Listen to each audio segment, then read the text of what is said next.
Je m'appelle Anne Margalin. Bienvenue dans la saison 3 de Sweet Papy Podcast. Partir ailleurs.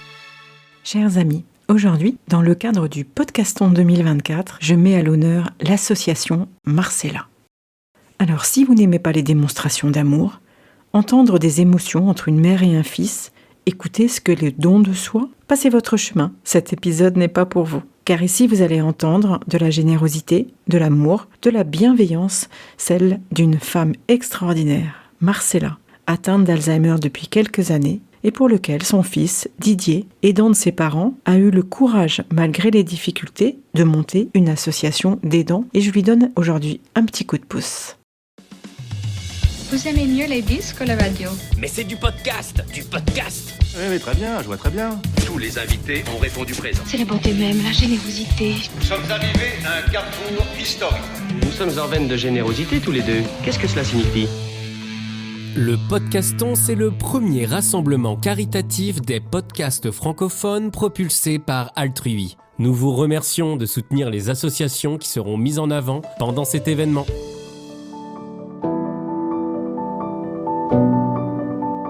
Quand les bras qui vous ont si longtemps réconfortés se fragilisent, quand vous souhaitez prendre soin avec douceur de ceux qui vous ont donné la vie, vous réalisez que c'est un monde inconnu qui s'ouvre devant vous. Vous êtes proche aidant. La vocation de Sweet Papy Podcast est de vous aider à garder ces moments agréables et mémorables pour maintenir votre équilibre de vie et une relation pleine d'amour avec eux. Avec nos invités, nous vous parlons de toutes les ressources positives, les solutions alternatives et les approches humanistes actuelles. Et nous avons à cœur de vous les transmettre pour vous soutenir et vous aider dès à présent. Alors je vous remercie de passer quelques minutes avec moi pour écouter les conseils d'une experte aidante et rejoindre ainsi une grande communauté bienveillante en cliquant dans le descriptif de l'épisode juste en dessous.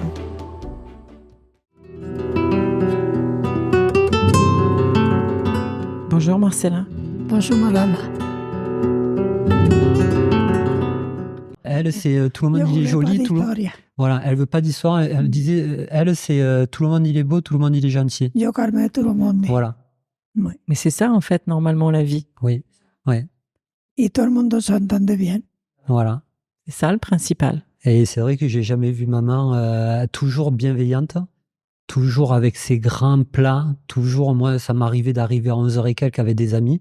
Et mes amis jeunes, quand on était adolescents, ils disaient mais c'est incroyable, il y avait toujours à manger pour 5, pour 10, pour 15 à l'improviste. Et on a vendu combien? Plus de ça?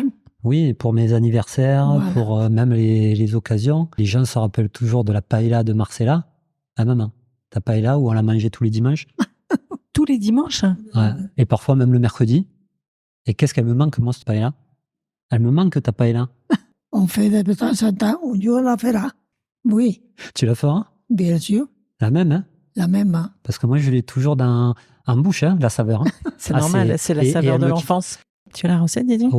Non, ça va être compliqué là, de détailler la recette, mais en tout cas, elle était toujours très bonne. Je te le dis et tu la marques. D'accord, ok. Voilà, okay. Comme ça, on aura mais la recette. Elle faisait pas que ça. Ouais. La paella, mais le couscous, il était formidable, tes cassoulet.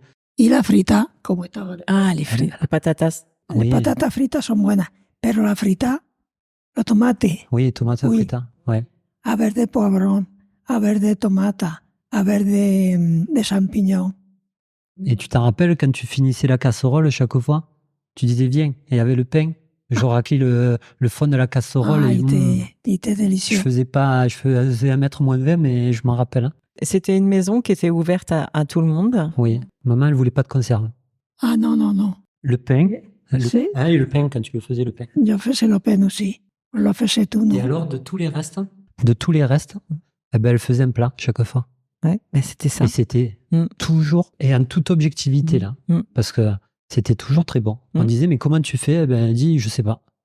C'est ma pâte. Elle avait la pâte. Voilà. C'est exactement ça, que j'allais dire. À midi, je partais à midi pour ça. Tous les enfants venaient à manger à la maison. Je ne les laissais pas à la cantine. Ouais. Et les petits-enfants aussi s'en occupaient. Tout le temps là. Ils étaient contents de me voir. Qu'est-ce qu'on va manger aujourd'hui? Digo, tú lo verás cuando vas. Dice, tout ça que tu as fait, mamie, c'est bon. C'est ça qui est extraordinaire. C'est ces souvenirs-là.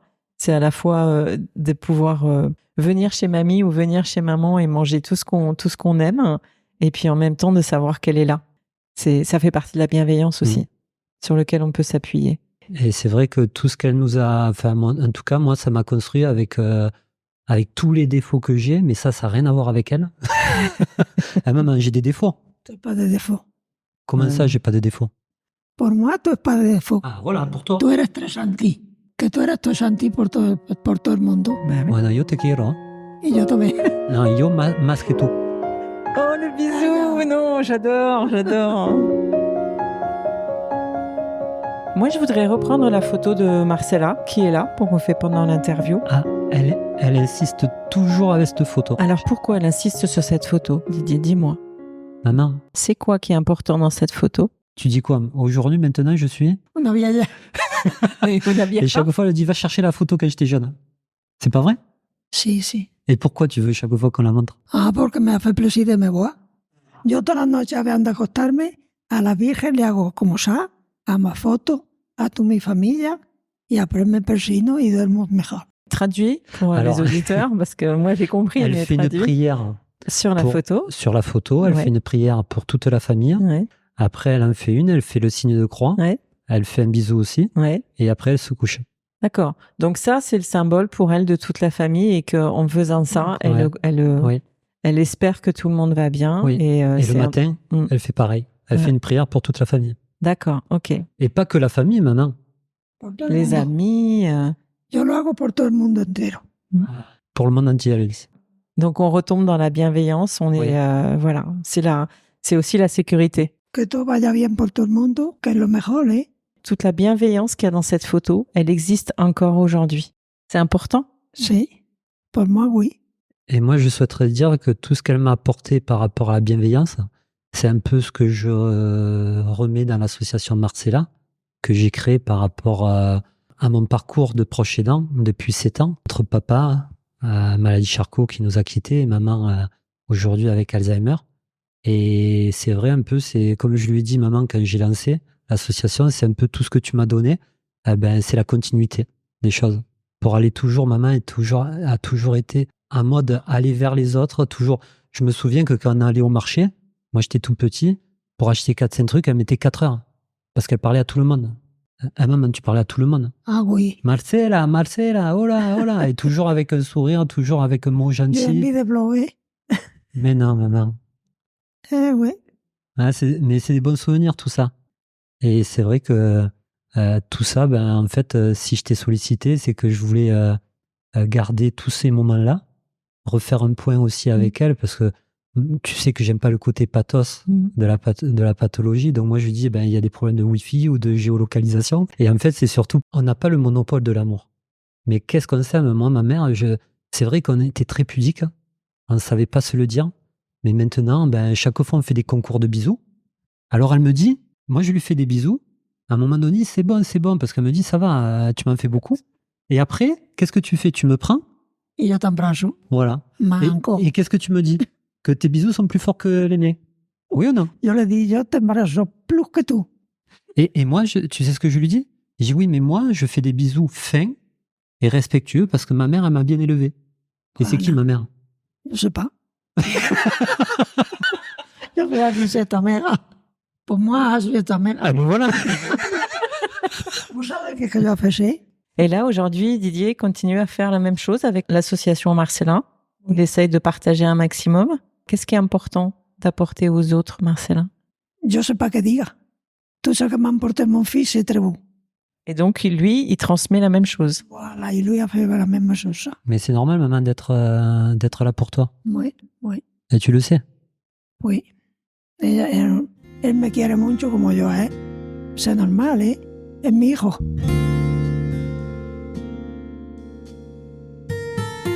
Alors Didier, pour en revenir à tout ça, donc l'association Marcella, elle est née comment en fait?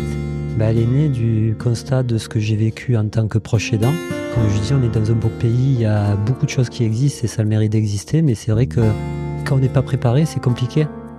Pour moi, c'était, je suis fils bienveillant, aimant de mes parents, et c'était normal. Après, quelques années après, on m'a dit que c'était le statut proche aidant, mais en attendant, avant tout, je suis un enfant qui, pour moi, la reconnaissance du ventre fait que, comme ils ont fait pour moi, c'est le retour des choses et c'est la continuité. J'ai voulu apporter à mon petit niveau ma petite pierre à l'édifice à ce grand chantier, à ce grand ouvrage qui est devant nous, qui est déjà existant, mais qui est devant nous, pour aider les autres proches aidants.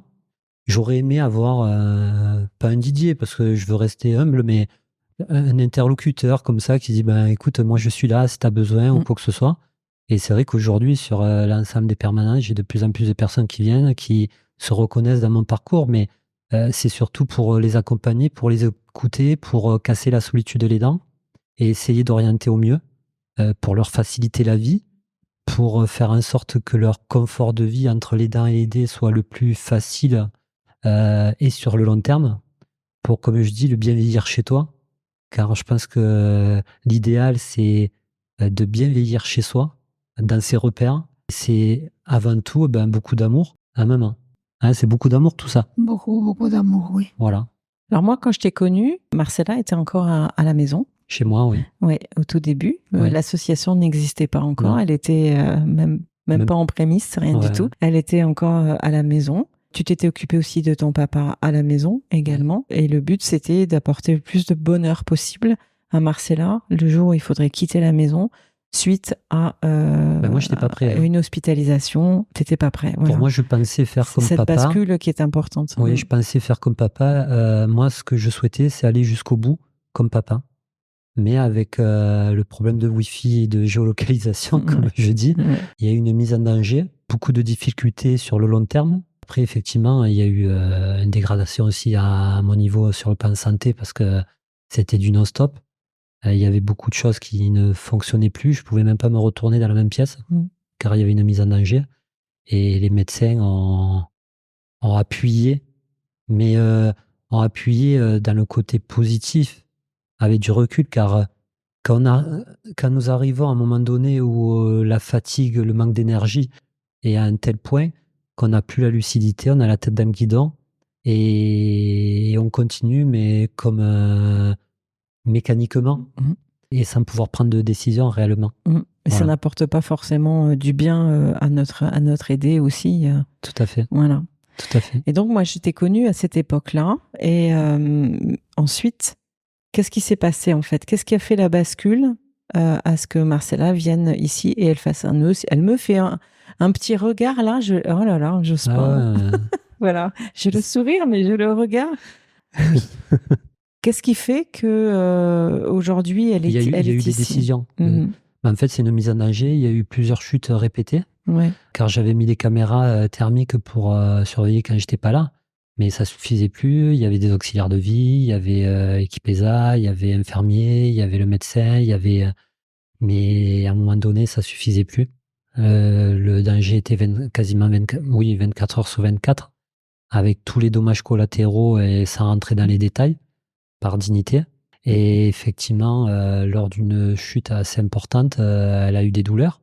Il n'y a eu rien de cassé, mais les douleurs ont fait que, forcément, quand on a une pathologie comme celle-ci, les douleurs, ça aggrave la situation. Et maman qui se plaint jamais, là, elle se plaignait tous les jours. Du coup, j'ai dû, après réflexion et discussion, prendre la décision d'aller à SSR pour voir, pour améliorer sur le plan physique son problème de dos. Finalement, le SSR, c'est un peu un passage entre les deux parce que ils sont soignés, c'est plus vraiment de l'hôpital. C'est entre les deux. Ils sont quand même pris en charge. Oui. Et ça permet de voir quand ils sont plus à domicile, qu'est-ce qui se passe aussi. Tout à fait. Comment ça fonctionne quand ils sont à l'extérieur, comment eux fonctionnent, comment ils ressentent la chose de ne plus être à la maison.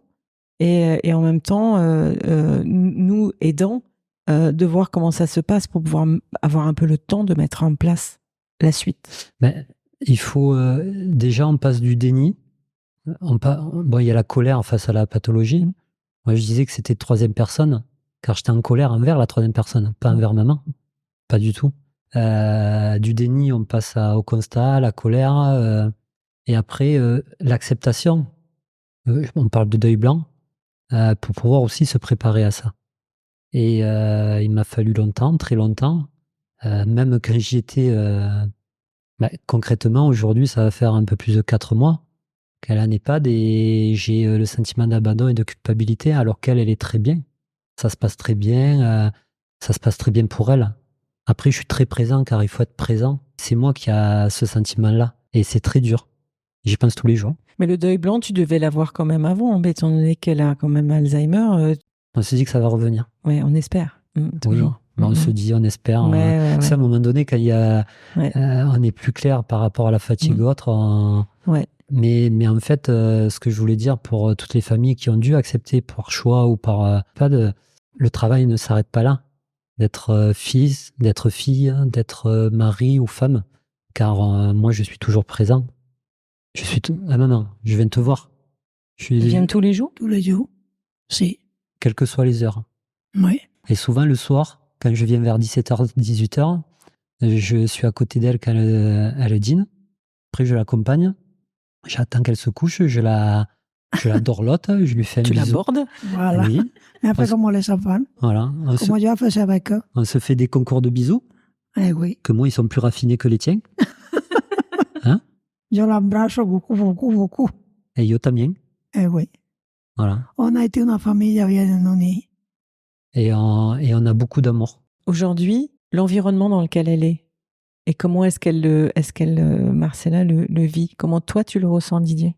Elle, comme je t'ai dit, comme elle a perdu cette notion d'endroit, parce qu'il y a quelques mois, elle n'aurait pas accepté. Et moi, malgré les difficultés, je n'aurais pas accepté non plus, parce que j'aurais pas accepté, en revanche, qu'elle ait le sentiment d'abandon, elle.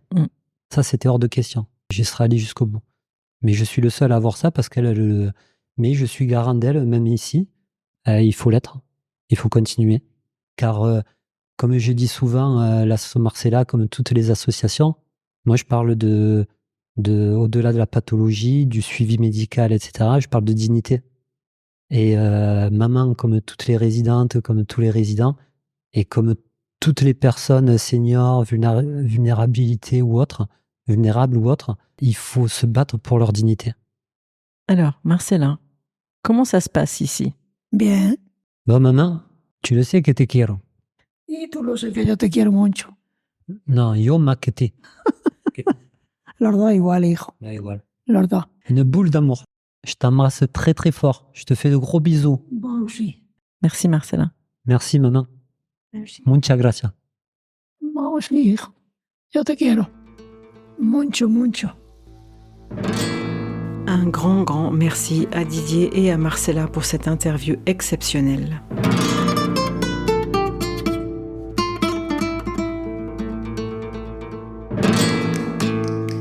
N'oubliez pas de vous abonner sur votre plateforme d'écoute préférée.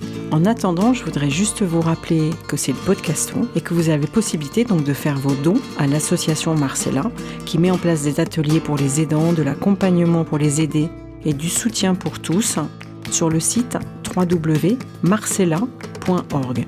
Vous avez le lien dans le descriptif de l'épisode. Et puis je voudrais rappeler qu'il faut accepter les défauts de nos proches au moment où ils perdent leur autonomie, quelle qu'en soit la raison, médicale, physique ou neurologique.